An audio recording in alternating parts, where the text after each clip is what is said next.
Bienvenue dans cette troisième vidéo consacrée à Kali Linux, introduction au hacking. Après avoir abordé les différents types de hackers, la partie ou les notions autour de la terminologie, aujourd'hui nous allons parler des phases des tests de pénétration. Bien que les tests de pénétration soient intéressants, nous ne pouvons pas attaquer une cible sans plan de bataille.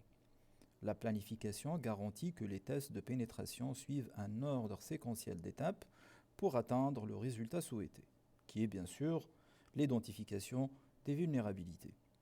Chaque phase décrit ce qui est nécessaire avant de passer aux étapes suivantes. Cela garantit que tous les détails de la cible sont rassemblés efficacement et que le testeur d'intrusion a une compréhension claire de la tâche à accomplir.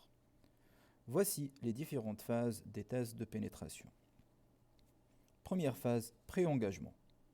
Pendant la phase de pré-engagement, le personnel concerné ou le personnel clé est sélectionné. Ces personnes sont essentielles pour fournir des informations, coordonner les ressources et aider les testeurs à comprendre la portée, l'ampleur et les règles d'engagement dans l'évaluation.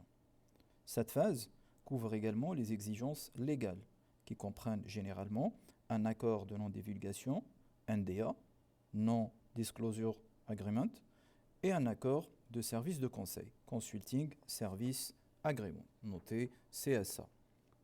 Ce qui suit est un aperçu typique de ce qui est nécessaire avant le test de pénétration réel. Un NDA est un accord juridique qui spécifie qu'un testeur d'intrusion ne partagera et ne détiendra aucune information sensible rencontrée lors de l'évaluation. Les entreprises signent généralement ces accords avec des entreprises de cybersécurité qui, à leur tour, les signeront avec les employés travaillant sur le projet. Dans certains cas, les entreprises signent ces accords directement avec les testeurs d'intrusion de l'entreprise réalisant le projet.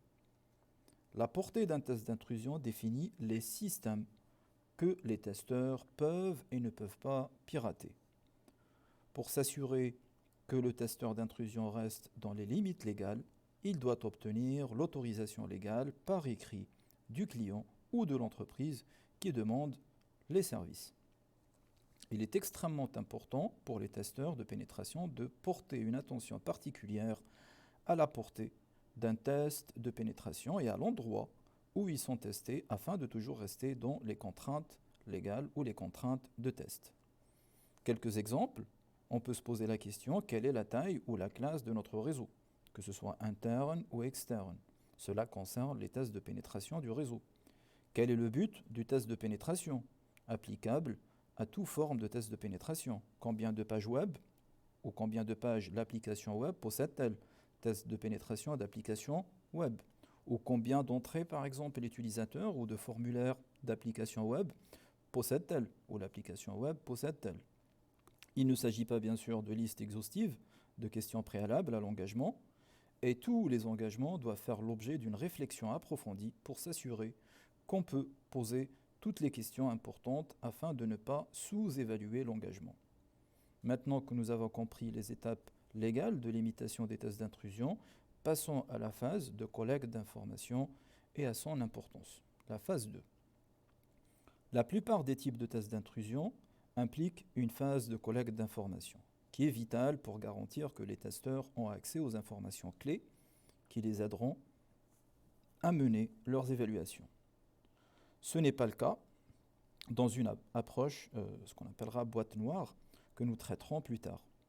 La plupart des collectes d'informations sont effectuées pour des tests de pénétration d'applications basées sur le web, de sorte que les questions impliquées sont généralement orientées vers des applications client léger, telle que celle-ci. Sur quelle plateforme l'application est-elle écrite? L'application utilise-t-elle des API? L'application est-elle protégée par un pare-feu d'application web, un WAF, Web Application Firewall?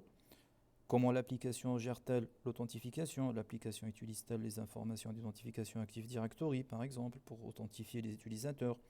Les utilisateurs accèdent-ils à cette application d'une autre manière que via l'URL web? L'application est-elle accessible sur Internet ou elle est uniquement en interne? L'application sert-elle des informations sensibles ou un accès au système, etc. Comprendre la cible est très important avant toutes sortes d'attaques en tant que testeur de pénétration, car cela aide à créer un profil de la cible ou imaginer un profil de la cible.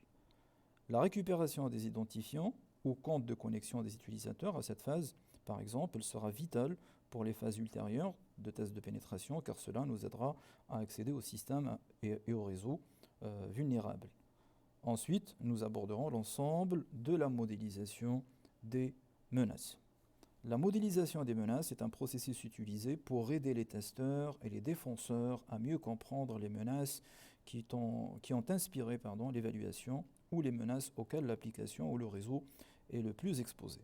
Ces données sont ensuite utilisées pour aider les testeurs d'intrusion à émuler, évaluer et traiter les menaces les plus courantes auxquelles l'organisation, le réseau ou l'application sont confrontés. Après avoir compris les menaces auxquelles une organisation est confrontée, l'étape suivante consiste à effectuer une évaluation de la vulnérabilité des actifs afin de déterminer davantage le niveau des risques et leur gravité. L'analyse de vulnérabilité. L'analyse des vulnérabilités implique généralement que les évaluateurs ou les testeurs exécutent des analyses de vulnérabilité ou de réseau sur les ports pour mieux comprendre quel service le réseau utilise ou l'application exécute. Et s'il existe des vulnérabilités dans les systèmes inclus dans le champ de l'évaluation. Ce processus comprend souvent des tests de découverte de vulnérabilité manuelle, qui sont souvent la forme la plus précise d'analyse de vulnérabilité ou d'évaluation de vulnérabilité. Il existe de nombreux outils gratuits et payants pour nous aider à identifier rapidement les vulnérabilités sur un système ou un réseau cible qu'on aura l'occasion de découvrir dans les vidéos prochaines. Après avoir découvert donc les faiblesses de sécurité, la phase suivante consiste à tenter l'exploitation, qui est la phase 5. L'exploitation est la partie la plus souvent ignorée ou négligée des tests de pénétration.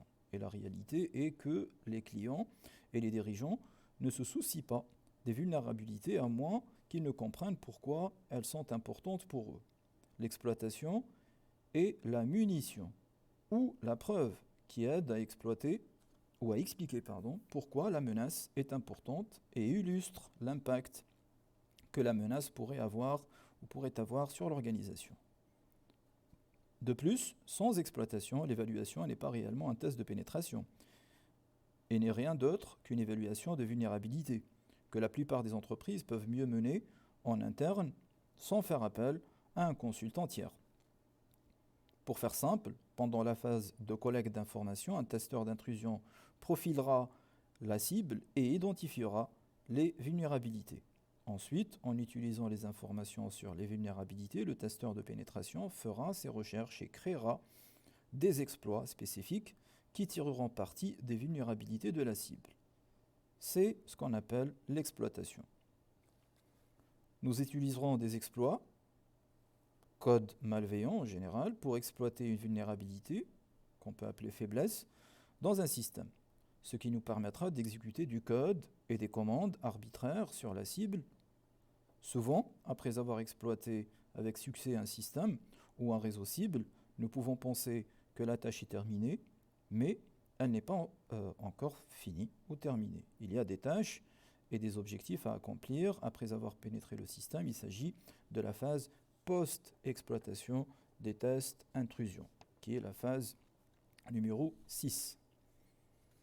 L'exploitation est le processus d'accès à des systèmes pouvant contenir des informations sensibles. Le processus de post-exploitation est la suite de cette étape, où la prise de pied acquise est mise à profit pour accéder aux données ou se propager à l'autre système ou à l'intérieur du système et du réseau. Pendant la post-exploitation, l'objectif principal est généralement de démontrer l'impact que la vulnérabilité et l'accès acquis peuvent poser à l'organisation. Cet impact permet d'aider les dirigeants à mieux comprendre les vulnérabilités et les dommages que cela pourrait causer à l'organisation. La phase numéro 7, qui est la dernière phase, la rédaction d'un rapport. La rédaction d'un rapport est l'un des éléments les plus importants d'un test de pénétration. Les tests de pénétration peuvent être le service fourni, mais la rédaction de rapport est le produit livrable que le client voit et est le seul élément tangible donné au client à la fin de l'évaluation. Les rapports doivent recevoir autant d'attention et de soins que les tests. On couvrira la rédaction de rapports plus tard en détail. La rédaction de rapports implique beaucoup plus que la liste de quelques vulnérabilités découvertes lors de l'évaluation.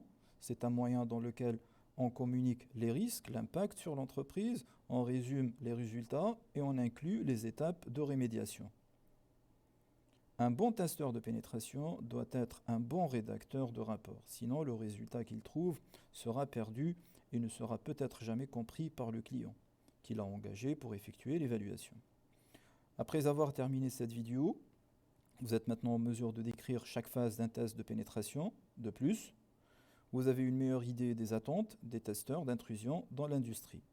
Dans les prochaines vidéos, nous plongerons dans la compréhension de diverses méthodologies, normes et cadres de tests d'intrusion. Merci pour votre attention et à la prochaine vidéo.